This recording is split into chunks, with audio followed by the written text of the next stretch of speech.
ममता बनर्जी के भतीजे और तृणमूल कांग्रेस के महासचिव अभिषेक बनर्जी पर 30 मई को अंडों से हमला किया गया। वो हेलमेट लगाकर किसी तरह से बच निकले, लेकिन अब भी उनको लगातार सियासी हमलों का सामना करना पड़ रहा है। पार्टी की हार की आंच चुनाव निपटने के बाद भी उन्हें झुलसा रही है। सीआईडी उनसे पूछताछ करने घर पहुंची। टीएमसी के 2 विधायकों ने अभिषेक को नई मुश्किल में डाल दिया है। फर्जी दस्तखतों का आरोप लगा है। ममता बनर्जी ने आरोप लगाने वाले अपने ही 2 विधायकों को पार्टी से निकाल दिया है। अब सिलसिलेवार तरीके से बताते हैं कि आखिर पूरा मामला है क्या।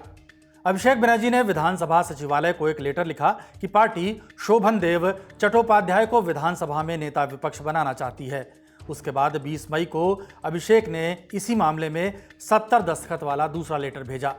इनमें से 14 दस्तखत कैपिटल लेटर में थे। 27 अगस्त को टीएमसी के 2 विधायकों ऋतुव्रत बनर्जी और संदीपन साहा ने स्पीकर से शिकायत की।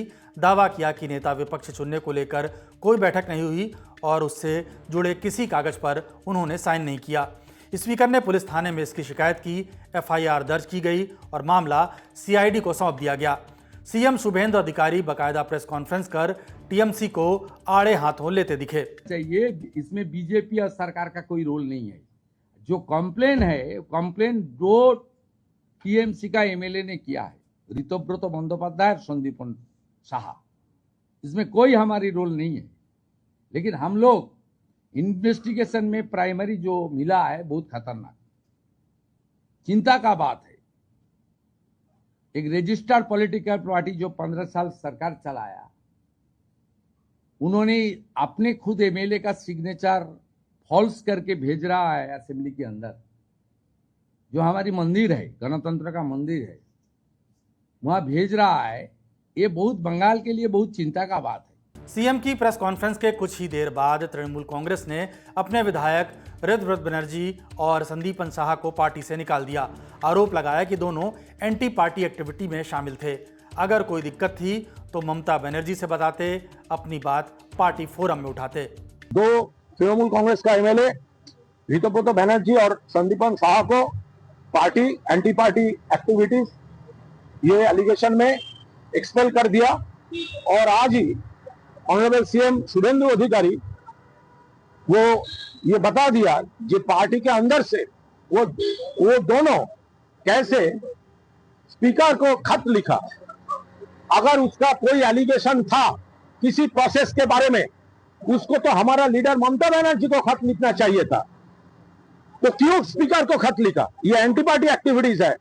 हम थैंक्स दे रहे हैं ऑनरेबल चीफ मिनिस्टर को, शुभेंदु अधिकारी जी को, ये लोगों को एक्सपोज कर दिया और पार्टी ये इसका एक्सपेल कर दिया।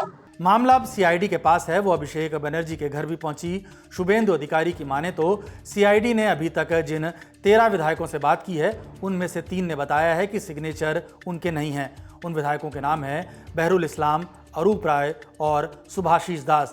वहीं पार्टी से निकाले गए ऋतुव्रत बनर्जी और संदीपन साहा इस मामले में क्या कह रहे हैं, आपको दिखा देते हैं, सुना देते हैं। 19 तारीख का मीटिंग में ये बोला गया कि कोई रेजोल्यूशन नहीं था, अटेंडेंस हम दे रहे थे। 6 तारीख भी कोई रेजोल्यूशन बना नहीं था। 6 तारीख एक स्टैंडिंग ओवेशन का अभिषेक बनर्जी को कांग्रेचुलेट करके एक रेजोल्यूशन लिया गया था। सिर्फ वही रेजोल्यूशन, और कोई रेजोल्यूशन 6 तारीख था नहीं।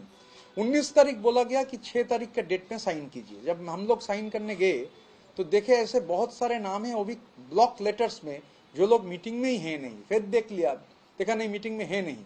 तो अभी तो सब लोगों को मालूम है कि हमारा एक एमएलए बहरुल इस्लाम, वो उस दिन कैनिंग में थे, मगर उसका साइन उधर है। अभिषेक जी का ऑफिस का जो लोग ये खाता लेकर घूम रहे थे, मुझे तो लगता है उन लोगों को भी ये जो अभी इन्वेस्टिगेशन चल रहा है उसके अंदर ले आना चाहिए।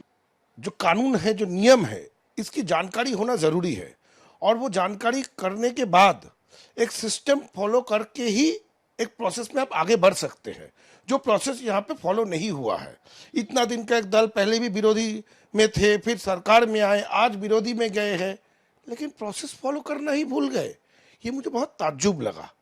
लेकिन बात सिर्फ फर्जी दस्तखत के आरोप तक नहीं है। निशाने पर ममता बनर्जी नहीं, अभिषेक बनर्जी हैं। ऋतुव्रत तो खुलकर अभिषेक बनर्जी पर भ्रष्टाचार और पार्टी नेताओं की बात नहीं सुनने का आरोप लगा रहे हैं। उलूबेरिया सरकार है कौन? उसका पैसा अभिषेक तक पहुंचता है कि नहीं? क्योंकि जब बोले अभिषेक को, बोला दिखा जाएगा, लिख के दे दीजिए। क्या दिखा जाएगा, क्या लिख के दे दीजिए, बार बार बोले। पार्टी के अंदर कोई बोल के कुछ फायदा नहीं है। अभी बंगाल के अंदर ये अभिषेक बनर्जी का जो रेड आई था, उससे बंगाल को राहत मिली है, तो लोग इसलिए अपने नाराजगी जता रहे हैं। 2029 will be coming. All the best to Abhishek Banerjee for losing his deposit if he at least contests. अब बता देते हैं कि आखिर ऋतुव्रत बनर्जी और संदीपन शाह हैं कौन। पहली बार नहीं है कि जब ऋतुव्रत बनर्जी को किसी पार्टी से हटाया गया हो। 9 साल पहले वो सीपीएम से निकाले गए थे, तब उनको पूर्व सीएम बुद्धदेव भट्टाचार्य का करीबी माना जाता था। सीपीएम ने 2014 में उनको राज्यसभा भेजा, 2017 में उनको एक्सपेल किया। उनका कार्यकाल 2020 तक था, वो तब तक राज्यसभा में बने रहे। तब भी उन पर पार्टी लाइन के खिलाफ जाने का आरोप लगा था। वहीं आरजीकर केस में जब जवाहर सरकार ने टीएमसी की राज्यसभा की सांसदी बीच में छोड़ दी, तो ऋतुव्रत बनर्जी को टीएमसी की टिकट पर राज्यसभा भेजा गया। 2026 में ममता बनर्जी और अभिषेक बनर्जी ने उनको विधायकी का चुनाव लड़वाया। वो टीएमसी के ट्रेड यूनियन कांग्रेस के भी अध्यक्ष रह चुके हैं। ममता बनर्जी ने बिना ऋतुव्रत का नाम लिए कहा कि एक सिद्धांतहीन व्यक्ति सीपीएम के साथ था, उसे टिकट देना हमारी गलती थी। इसके लिए वो लगभग गिड़गिड़ाते हुए आया था। उस समय सीपीएम ने उसे निकालकर सही फैसला किया था, उसे बचाना एक गलती थी। ये लोग हर दिन बीजेपी के साथ बैठक कर रहे हैं, उनके इशारों पर काम कर रहे हैं। टीएमसी के प्रवक्ता कुणाल घोष ने भी आरोप लगाया है कि ऋतुव्रत और टीएमसी के 20 विधायकों की एक होटल में बैठक हुई है। हालांकि ऋतुव्रत इन आरोपों को खारिज करते हुए केस करने की बात कह रहे हैं। मैं तो ये भी सुना कुणाल जी बोल रहे हैं कि आज सवेरे दक्षिण कोलकाता का एक होटल में मेरा मीटिंग हुआ है।